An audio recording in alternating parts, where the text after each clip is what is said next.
Hello and welcome to Gendering Geopolitics, my short series where I have quick 10-minute conversations with amazing women around the world. My name is Emily Prey and I'm a senior analyst at the New Lines Institute in Washington, D.C. Today, I'm so happy to be speaking to my wonderful friend, Bethany Allen-Ebrahimian, who is the China reporter at Axios on the 100-year anniversary of the Chinese Communist Party. Thank you so much for joining me, Bethany. Oh, thanks for inviting me, Emily. So we only have 10 minutes and quite a bit of ground to cover. So let's get right into it. What have the past 72 years looked like for women in China under the Communist Party? Well, initially, it was actually a pretty big leap for them in terms of their equality. So, prior to 1949, and especially prior to 1911, China was considered to be a very feudal society. I mean, that's how, Chinese Communist Party leaders refer to it themselves. It was a very feudal society. Women had no rights. They were under the care of their male relatives.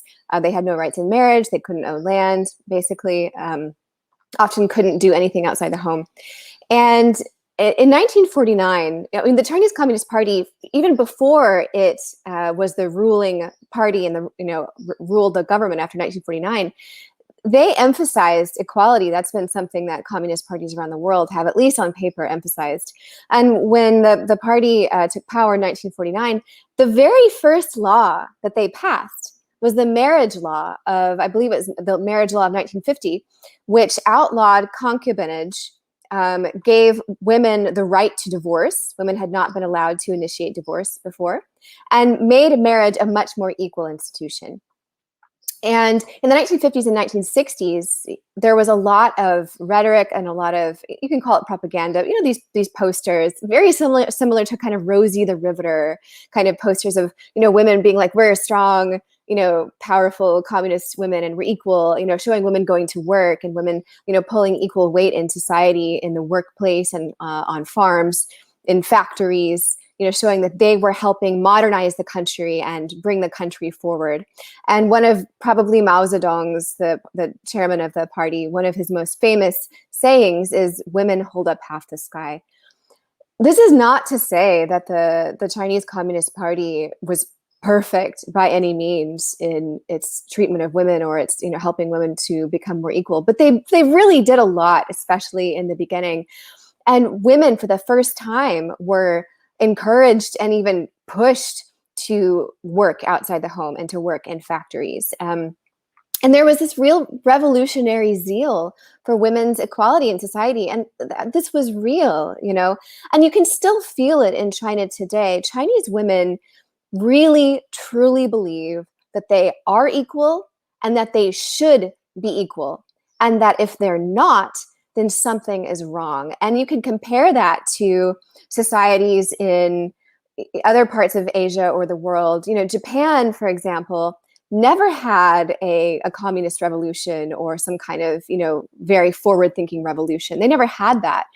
And among OECD countries, women in Japan have the lowest status, have the least participation in the workplace, et cetera. And just in my own personal experience, I feel that Chinese women have this really strong belief that they should be equal and that if they're not, something's wrong. And in Japan, I don't get that sense of zeal for equality in the same kind of way. So that's a lasting legacy of the party.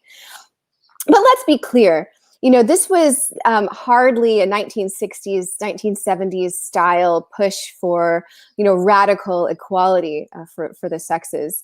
And in the past several decades, and especially I would say in the past 5 to 10 years, there's been quite a bit of regression. And Leda Hong-Fincher, who is an American scholar, has written about this, about how the patriarchy in China really goes hand in hand with authoritarianism.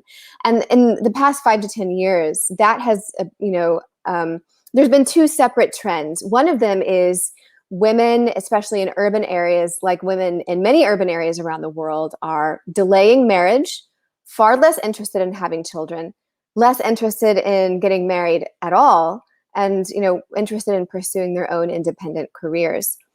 But as that has happened, the birth rate in China has started to fall after 3 decades of a one-child policy, and the Chinese Communist Party has not been able to lift those birth rates. And so you have a concern about the long-term health of Chinese society if they're not, replacing their population. And you also have, because of preferential abortion that favors male babies, tens of millions of extra, if it were Chinese men who don't have wives. And this is a destabilizing element in Chinese society. So you've seen the Chinese government push women back into the home. I mean, with actual rhetoric, saying you should go back into the home, you should have more children.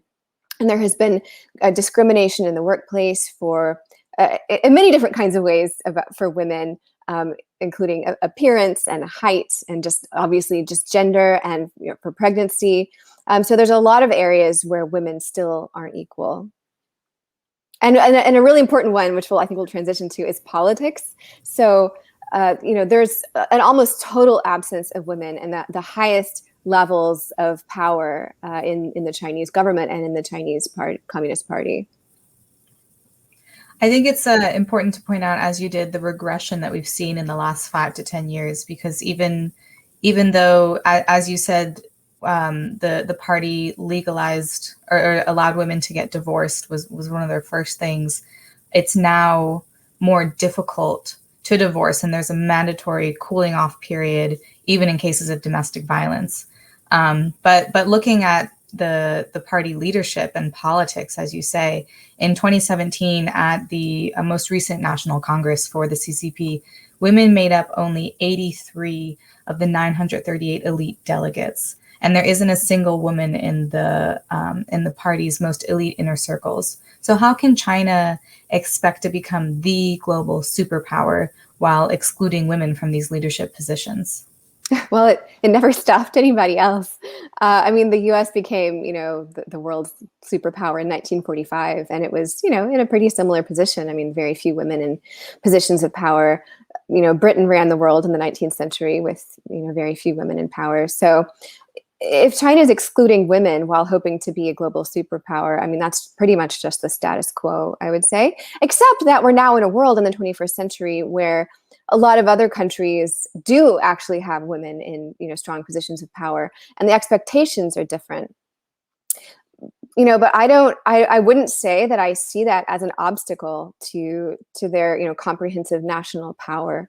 Unfortunately, maybe it's an obstacle to their soft power, though. I love that answer, and I think you're absolutely correct. It's never stopped anyone else. So, but watching what's happening in China now with the technology used to repress its own citizens, the genocide of the Uyghurs and other minorities in Xinjiang, the crackdown in Hong Kong, and Xi's own comments earlier today where he said, "We will never allow anyone to bully, oppress, or subjugate China. Anyone who dares try to do that will have their heads bashed bloody against the Great Wall of Steel." It feels like I'm reading a dystopian novel. So is there an end in sight? What will it take to see democracy and human rights and free thought in China? And is that even possible while the CCP is still in power? We're definitely going in the wrong direction for that. I think that in the 1990s and early 2000s, I wouldn't say there was a sense of optimism in the West about China's direction, but it at least seemed like there was kind of a plateau, that China was kind of soft authoritarian in some ways. But in the past 15 years, and especially since Xi Jinping came to power, we've seen a real authoritarian retrenchment, and not just in China, in other countries as well, but a real sense of growing confidence in their system.